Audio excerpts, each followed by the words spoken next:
Imagine this. The job market is like a roller coaster with unexpected twists and turns. In July, the labor market seemed to be cruising along, but then it hit a speed bump. Despite a slowdown, hiring actually picked up steam, even with fewer job openings. It's a puzzling scenario, but let's dive in and explore the details. But here's where it gets controversial. The data might suggest one thing, but the reality on the ground could be entirely different. The Bureau of Labor Statistics, BLS, dropped some intriguing numbers on Wednesday, and they're worth a closer look. The number of job openings took a dip to 7.2 million in July, according to the BLS. This is a slight decrease from June's 7.4 million openings and fell just short of analyst estimates, which hovered around 7.37 million. But don't let that fool you. The labor demand seemed to hold steady, with 5.3 million people finding jobs, nearly matching June's figures. And this is the part most people miss. The number of layoffs and discharges remained unchanged at 1.8 million, which is a good sign for job security. Now, let's talk about the unemployment rate. It ticked up to 4.2% in July, right in line with economists' forecasts. But here's the kicker.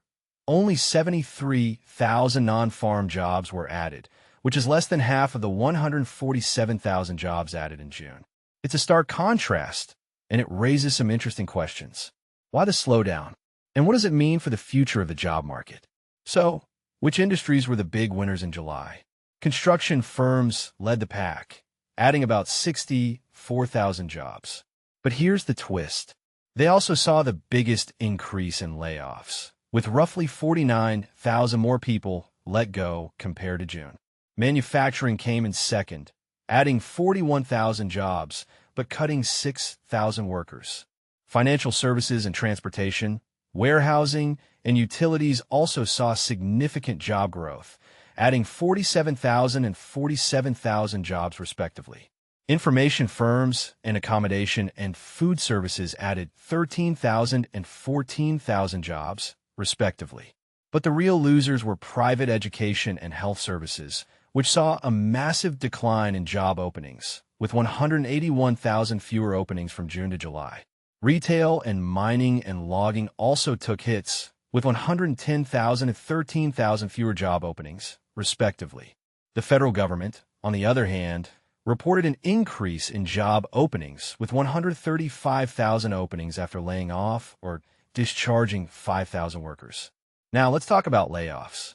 The construction industry saw the largest increase in layoffs, with 49,000 people let go. But here's where it gets interesting. The other services category, which includes jobs around repair and maintenance, labor unions, and personal services, saw 29,000 layoffs. Private education and health services, in addition to their decline in job openings, cut 22,000 workers. Arts, entertainment, and creation firms saw a workforce reduction of 18,000. But here's the silver lining. Professional and business services fired significantly fewer people in July compared to June, with about 130,000 jobs cut, down from 545,000 in June. Were more people hired in July?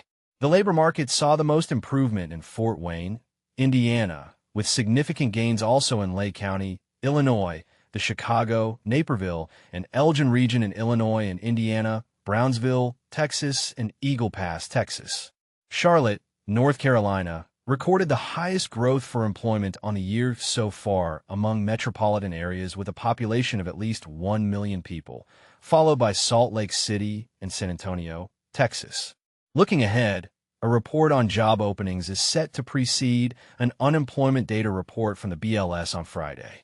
Wall Street is anticipating an increase in the unemployment rate to 4.3% in August from 4.2% in July, with about 92,500 non-farm jobs expected to have been added.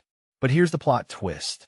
President Donald Trump fired Commissioner Erica McIntyre, alleging she manipulated jobs data during the 2024 election. Trump nominated Heritage Foundation economist E.J. Antony to succeed McIntyre, amid criticism by Democrats that Antony is completely unqualified and claims he might abuse the role as an extreme partisan. Before Friday's jobs report, ADP will report private jobs data on Thursday, with about 83,000 private jobs projected to have been added in August, a decrease from the 104,000 added in July. So what do you think? Is the job market on the mend, or are we in for more turbulence? Share your thoughts in the comments below. And this is the part most people miss. The data might tell one story, but the real-world experiences of job seekers and employers could paint a very different picture. Let's keep the conversation going and see where the data takes us next.